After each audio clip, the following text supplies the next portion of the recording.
Kristo, kaawaan mo kami. Panginoon, kaawaan mo kami. Panginoon, kaawaan mo kami.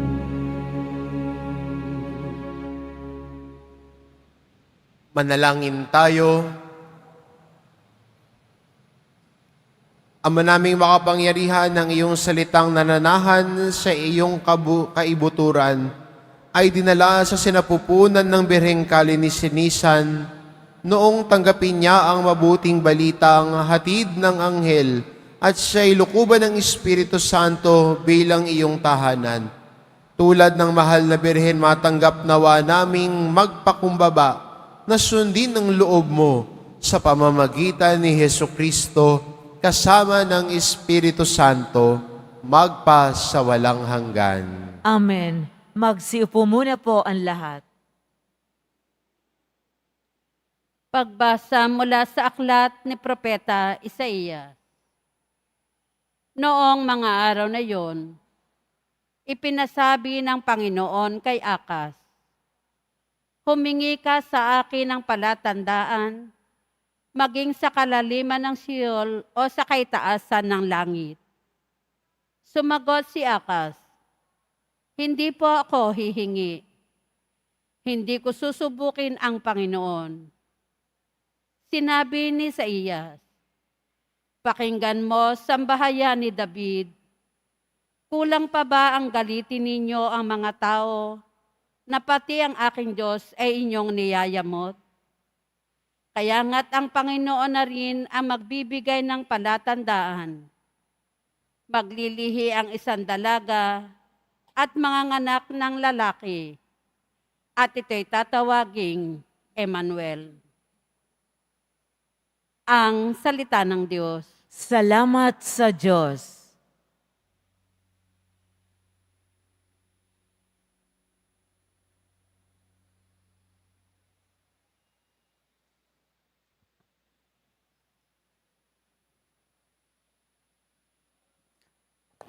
Ang Panginooy darating, siya'y dakilang hari natin. Ang Panginooy darating, siya'y dakilang hari natin. Ang buong daigdig, lahat ng naroon, may-ari ang Diyos, ating Panginoon. Ang mundo'y natayo, at yaong sandigay, ilalim ng lupa, tubig kalaliman. Ang Panginooy darating, siya'y dakilang hari natin. Sino ang marapat umahon sa burol? Sa burol ng poon, sino ngang aahon? Sinong papayagang pumasok sa templo? Sinong tutulutang pumasok na tao?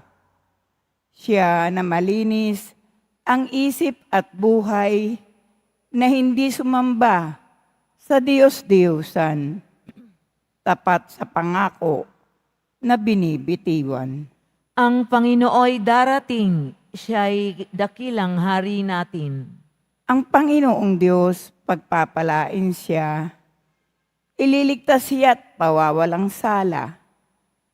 Gayon, ang sinumang lumalapit sa Diyos, silang lumalapit sa Diyos ni Jacob. Ang Panginooy darating, siya'y dakilang hari natin. Tumayo na po ang lahat.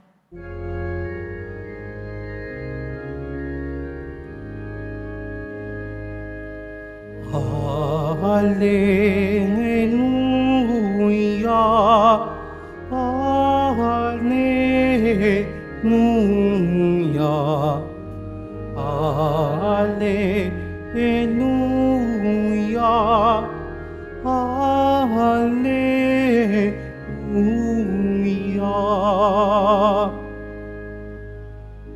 Halina, susinin David, binubuksan mo ang langit upang kami ay masagip. Hallelujah, Hallelujah.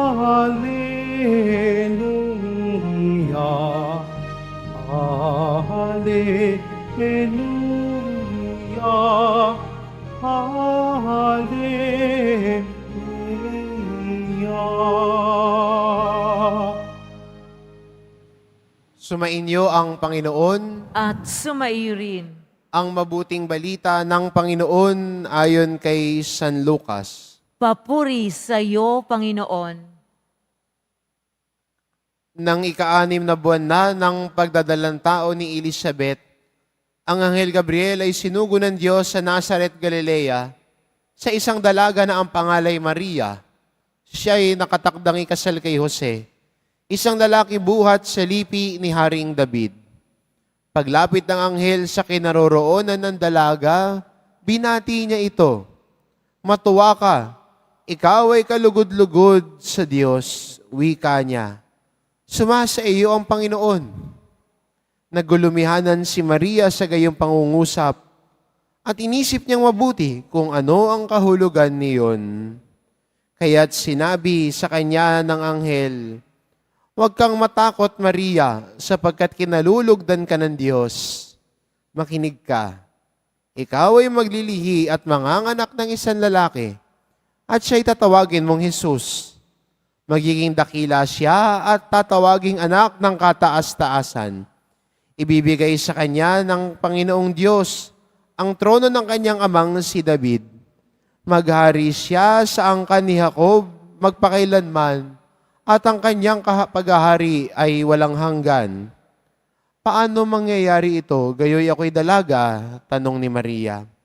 Sumagot ang anghel, "Bababa sa iyo ang Espiritu Santo at lililiman ka ng kapangyarihan ng kataas-taasan. Kaya't banal ang ipapanganak mo at tatawaging anak ng Diyos. Natatandaan mo ang iyong kamag-anak na si Elizabeth? Alam ng lahat na siya'y baog, ngunit naglihi siya sa kabila ng kanyang katandaan, at ngayon ika-6 na buwan na ng kanyang pagdadalang tao, sapagkat walang hindi mapangyayari ang Diyos." Sumagot si Maria, "Ako'y alipin ng Panginoon. Mangyari sa akin ang iyong sinabi." At nilisan siya ng anghel. Ang mabuting balita ng Panginoon. Pinupuri ka namin, Panginoong Heso Kristo. Magsiupo muna po ang lahat.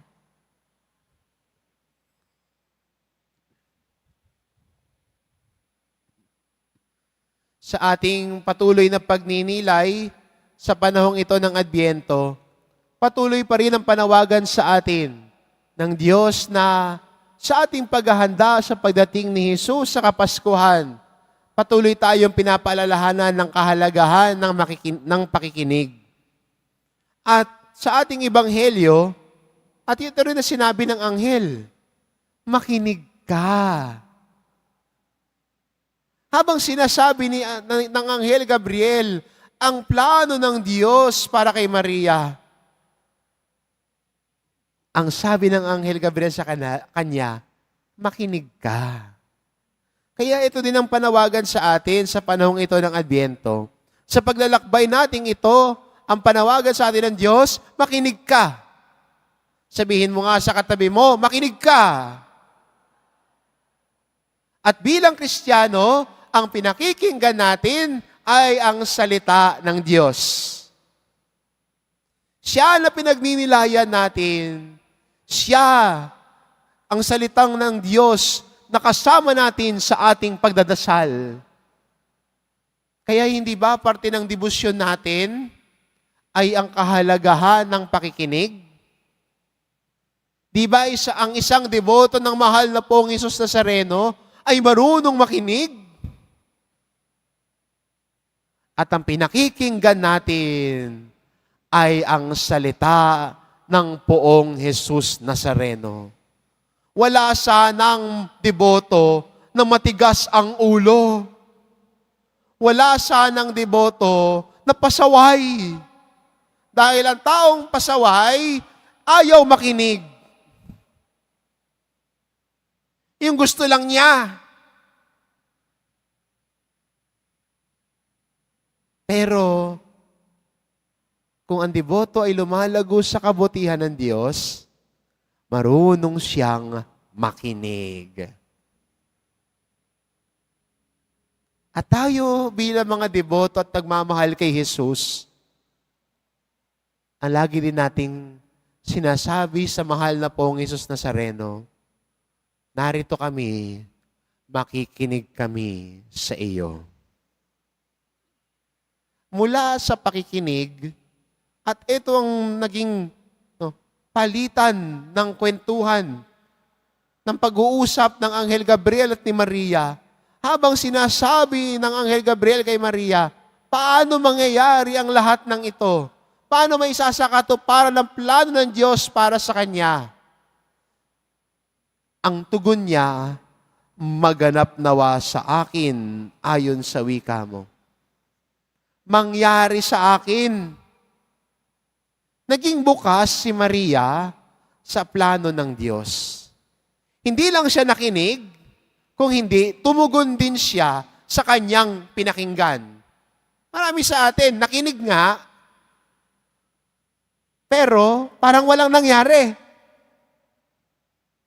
Sabi ng nanay ko, pag pinapagalitan niya ako, ano ba yan, hindi ka marunong makinig. Pasok dito, labas doon. Kasi hindi ako nakikinig sa kanya. Oo lang ako, pero pasok dito, labas doon. Yung bili niya, hindi ko ginagawa. Hindi ko sinusunod yung sinasabi niya. At bilang mga Kristiyano, sana ang salita ng Diyos sa atin, hindi pasok dito, labas doon. Na sa patuloy natin pagninilay sa salita ng Diyos, sana tulad ni Maria, pinakikinggan natin at ang salita ng Diyos, sinusunod at tinutupad natin. Si Maria ay nakinig sa plano ng Diyos. Naging bukas sa salita ng anghel sa kanya at ang kanyang tugon, narito ako iyong alipin. Narito ako, alipin ng Panginoon, maganap nawa sa akin ayon sa sinabi mo. Sa pagsunod ni Maria, ang nakuha ng sanlibutan ay ang manunubos niya. Si Eva, nung sumuway sa utos ng Diyos, anong pumasok sa mundo? Kasalanan ang pumasok. Ito'y sinasabi ni San Pablo. Nung si Eva ay sumuway sa Diyos, pumasok ang kasalanan. Nung si Maria ay sumunod sa Diyos, nagkaroon ng manunubos ang mundo. At dahil dumating ang manunubos, dahil sa pagiging masunurin din ni Jesus, pumasok ang kaligtasan sa mundo. Kaya maganda rin para sa atin, no, bilang mga Kristiyano, tulad ni Maria, naging bukas sa plano ng Diyos. Ang salita ng Diyos ay kanyang pinakinggan at sinundan. Sana tayo din bilang deboto, bunga ng ating debosyon at pagmamahal kay Jesus, pinakikinggan natin siya. Pinakikinggan natin at pinagninilayan ang kanyang salita. At mula sa pagninilay na ito, sinusunod natin ang salita ng Diyos sa buhay natin at araw-araw na pamumuhay.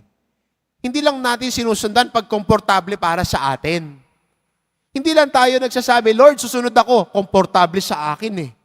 Madali lang sa akin, pabor sa akin yan, gusto ko yan eh. Paano kung the Word of God becomes challenging for us already? Paano kung the Word of God already touches our hard hearts? Pinupukpok na yung matigas nating puso. Pinupukpok na yung matigas nating ulo. Handa pa ba tayo makinig? Handa pa ba tayong sumunod? O yung pinapakinggan lang natin ay yung gusto lang nating marinig? Minsan selective hearing din tayo. Pag selective yung hearing natin, selective din yung following natin. Yung papakinggan ko lang, yung gusto ko marinig. Pag ayaw ko marinig, ay ayaw ko yan. Hindi bagay sa akin yan. Pass ako dyan. Sana tayo din bilang mga Kristiyano, tulad ng pag-oo ni Maria sa plano ng Diyos, tayo din, we can say also to God, yes, Lord. Susunod ako sa iyo, mamahalin kita. Susunod ako sa iyo, Panginoon, kahit na minsan yung aking oo sa iyo ay pabago-bago. Minsan sasabihin natin, opo, Panginoon, magpapakabait ako. Opo, Panginoon, magiging mabuti ako. Opo, Panginoon, hindi na ako magiging tsismosa, Panginoon. Pero paglabas mo, may nag-text sa iyo, Mars, may chika ako. O yan, mamili ka.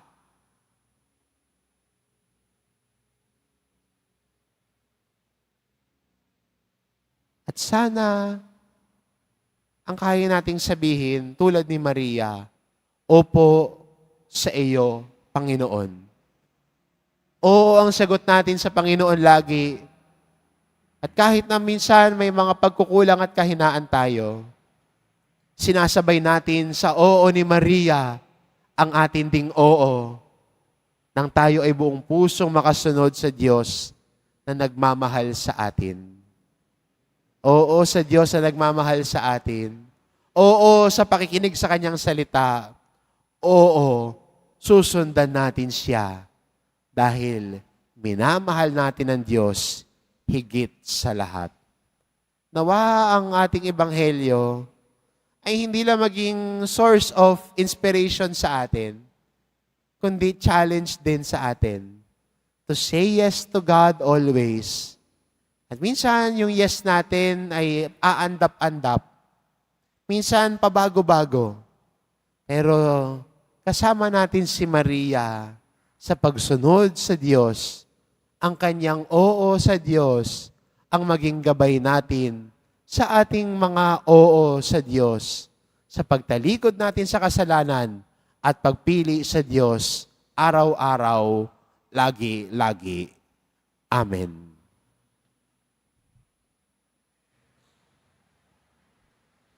Tumayo na po ang lahat.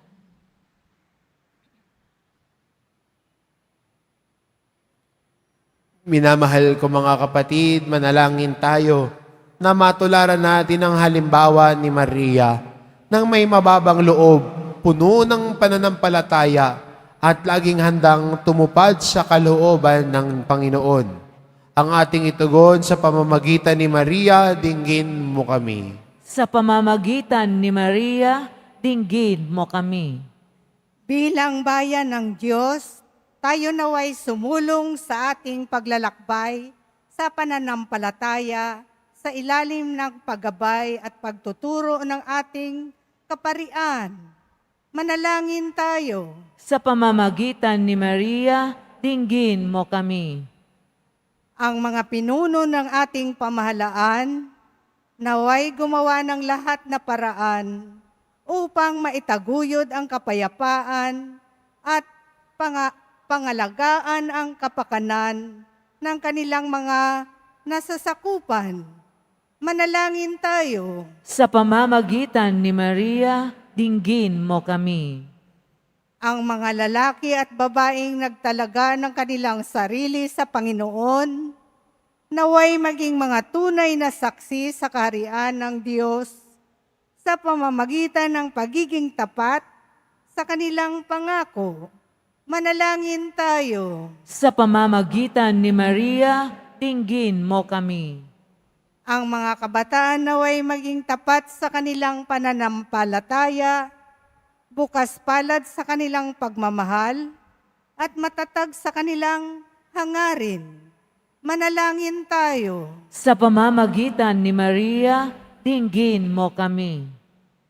Ang mga namayapang tumugon sa tawag ng Diyos, naway makabahagi sa kagalakan ng hapag ng Panginoon.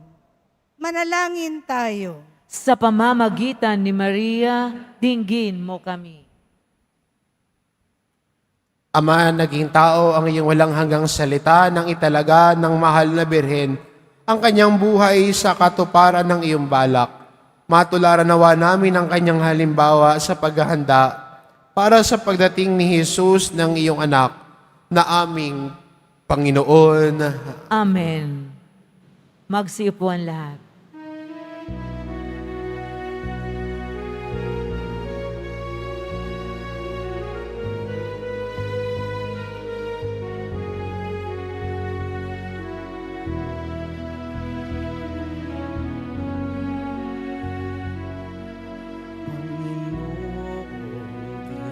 Diyos Ama, aming handog ngayon ang alak at tinapay dala sa altar mo, pati puso namin isip tinataas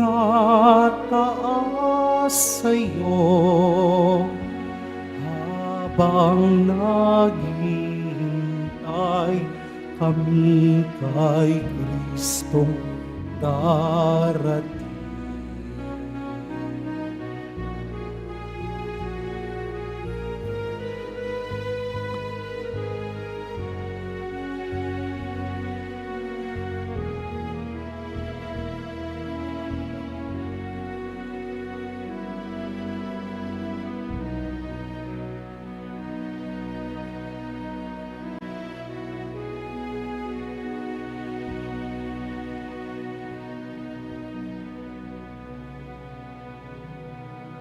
Tumayo po ang lahat. Manalangin kayo mga kapatid, upang ang paghahain natin ay kalugdan ng Diyos amang makapangyarihan. Tanggapin nawa ng Panginoon itong paghahain sa iyong mga kamay sa kapurihan niya at karangalan, sa ating kapakinabangan at sa buong sambayanan niyang banal. Ama naming lumikha, itinangi mo ang paghahaing ito upang ang mga nagdiriwang ay magkasalo-salo sa sinampalataya ng dapat na asahan sa darating mong anak na aming hinihintay, sapagkat siya ang namamagitan kasama ng Espiritu Santo magpa sa walang hanggan. Amen. Sumainyo ang Panginoon. At sumairin. Itaas sa Diyos ang inyong puso at diwa. Itinaas na namin sa Panginoon. Pasalamatan natin ang Panginoong ating Diyos. Marapat na siya ay pasalamatan. Ama naming makapangyarihan, tunay ngang marapat na ikaw ay aming pasalamatan sa pamamagitan ni Hesukristo na aming Panginoon. Ang pagsusugo mo sa Kanya ay ipinahayag ng lahat ng mga propeta. Ang pagsilang niya ay pinananabikan ng mahal na Birheng Kanyang inang tunay sa kapangyarihan ng Espiritong Banal. Ang pagdating niya ay inilahad ni San Juan Bautista sa kanyang pagbibinyag. Ngayong pinaghahandaan namin ang maligayang araw ng kanyang pagsilang. Kami nananabik at nananalangin lubos na makaharap sa kanyang kadakilaan.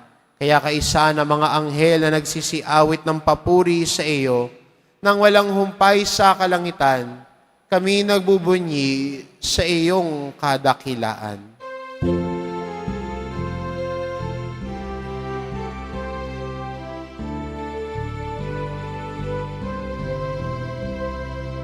Santo, Santo, Santo, Panginoong Diyos ng mga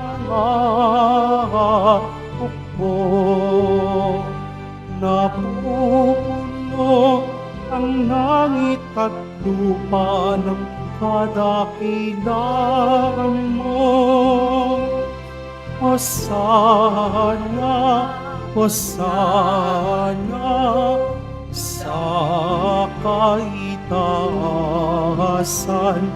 Hosana Hosana sa kaitaasan, pinagpalang naparirito sa ngalan ng Panginoon.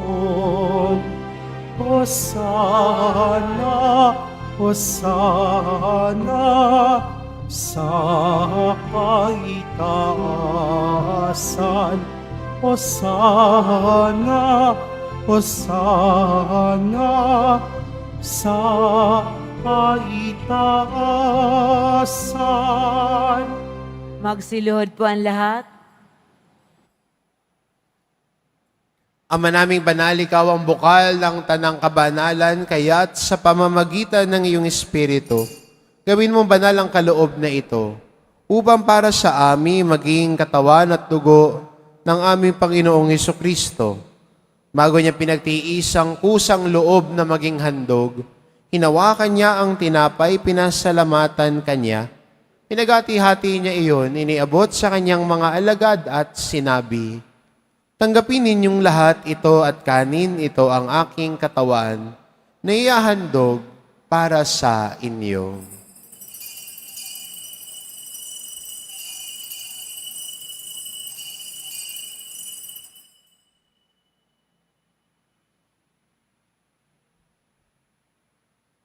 Gayun din naman na matapos ang hapunan, hinawakan niya ang kalis, muli kanyang pinasalamatan.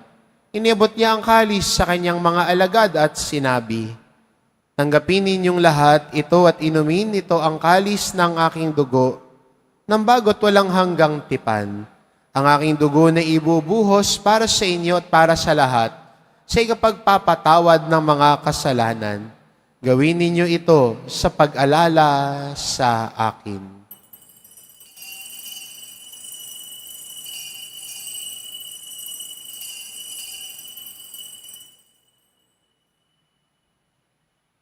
Tumayo na po ang lahat. Ipagbunyi natin ang misteryo ng pananampalataya. Si Kristo'y namatay, si Kristo'y nabuhay, si Kristo'y babalik sa wakas ng panahon. Ama, ginagawa namin ngayon ang pag-alala sa pagkamatay at muling pagkabuhay ng iyong anak. Kaya't inaalay namin sa iyo ang tinapay na nagbibigay buhay at ang kalis na nagkakaloob ng kaligtasan. Kaming nagpapasalamat dahil kami iyong minarapat na tumayo sa harap mo para maglingkod sa iyo. Isinasamo namin kaming magsasalo-salo sa katawan at dugo ni Kristo ay mabuklod sa pagkakaisa sa pamamagitan ng Espiritu Santo. Ama, lingapin mo ang iyong simbahang laganap sa buong daigdig. Puspusin mo kami sa pag-ibig, kaisa ni Francisco na aming Papa at ni Jose na aming Obispo at ng Tanang Kaparian. Alalahanin mo rin ang mga kapatid naming nahimlay na may pag-asang sila'y muling mabubuhay, gayon din ang lahat ng mga pumanaw. Kaawaan mo sila at patuloyin sa iyong kaliwanagan. Kaawaan mo at pagindapatin kaming lahat na makasalo sa iyong buhay na walang wakas.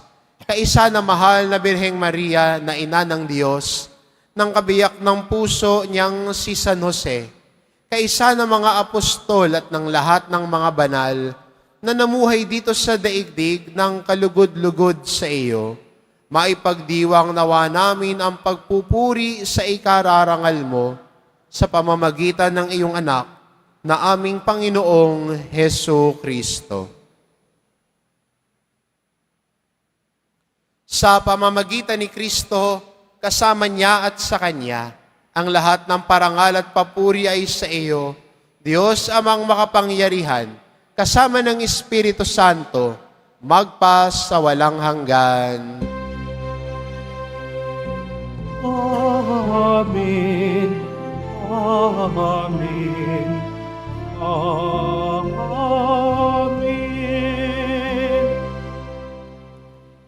Sa tagubilin ng mga nakagagaling na utos at turo ni Jesus na Panginoon natin at Diyos, ipahayag po natin ng lakas loob.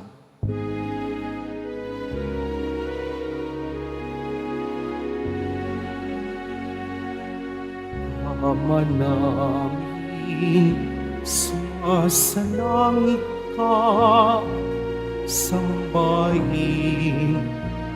ang ngalan mo, mapasa amin ang kaharian mo, sundin ang loob mo dito sa lupa para nang sa langit. Bigyan mo kami ngayon ng aming kakanin sa araw-araw.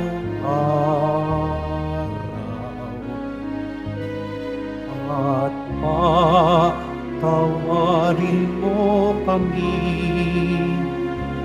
sa aming mga sala para ng pagpapatawad namin sa nagkakasala sa amin.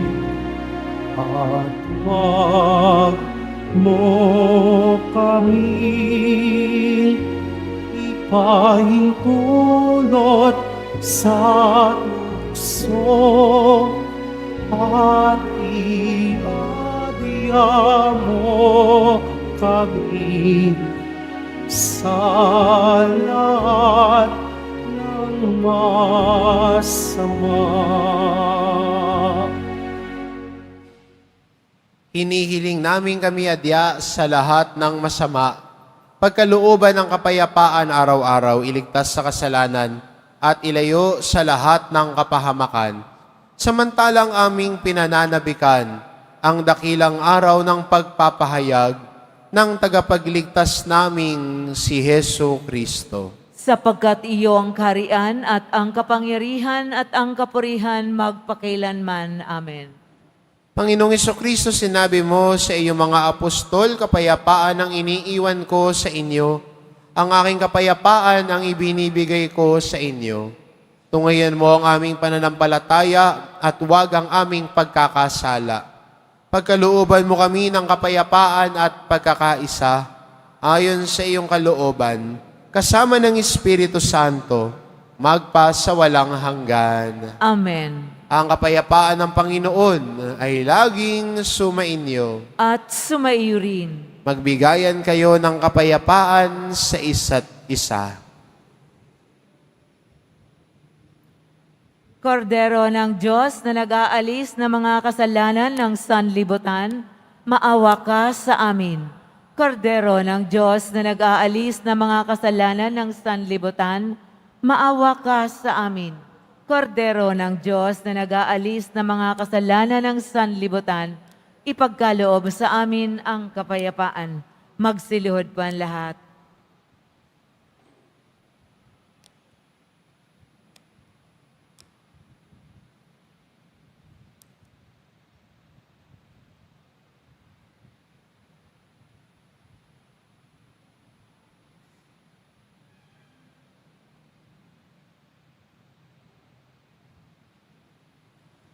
Ito ang kordero ng Diyos, ito nag-aalis ng kasalanan ng sanlibutan.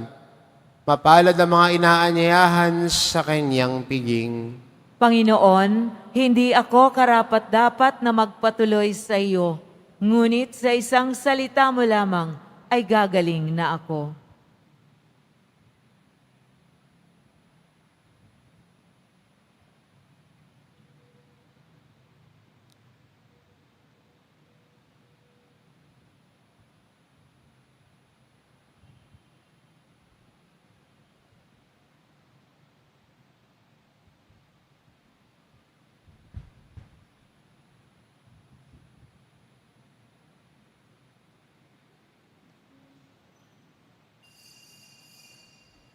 Para sa lahat ng tatanggap ng banal na komunyon, sasagot po tayo ng amen pagkasabi ng pari o ng lay minister ng katawan ni Kristo at isubo agad sa bibig bago umalis sa harapan ng pari o lay minister.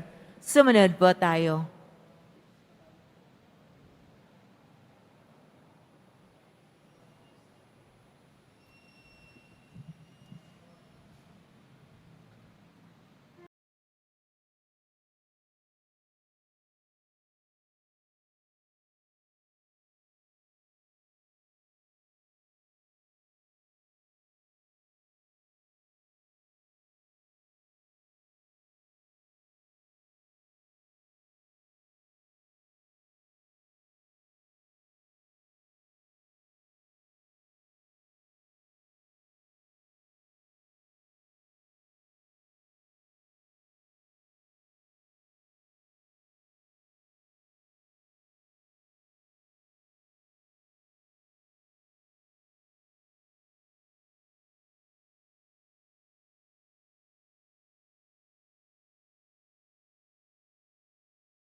Magsitayo na po ang lahat.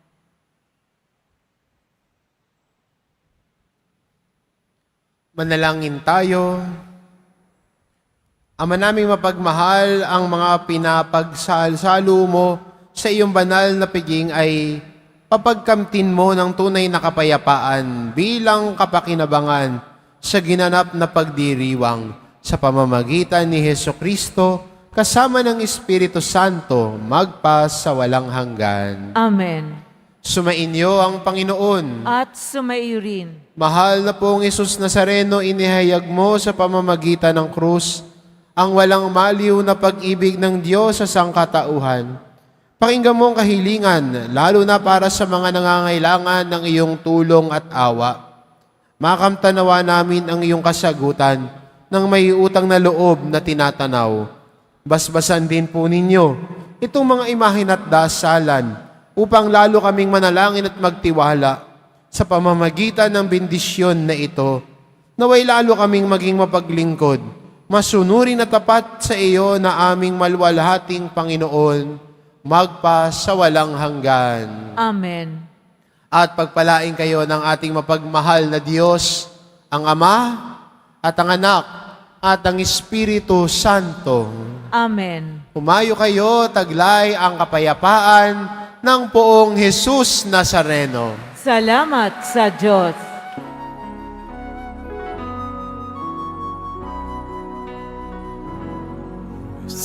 Padre Jesus Nazareno, sinasamba ka namin. Pinipinto ka namin. Aral mo ang aming buhay at kaligtasan. Nuestro Padre Jesus Nazareno, iligtas mo kami sa kasalanan. Ang krus mong pinamatayan ay sagisag ng aming kaligtasan. Nuestro Padre Jesus Nazareno, dinarangal ka namin. Nuestro Padre Jesus Nazareno, inulwalhati ka namin. Nuestro Padre Jesus Nazareno, dinarangal ka namin. Nuestro Padre Jesus Nazareno, inulwalhati ka namin.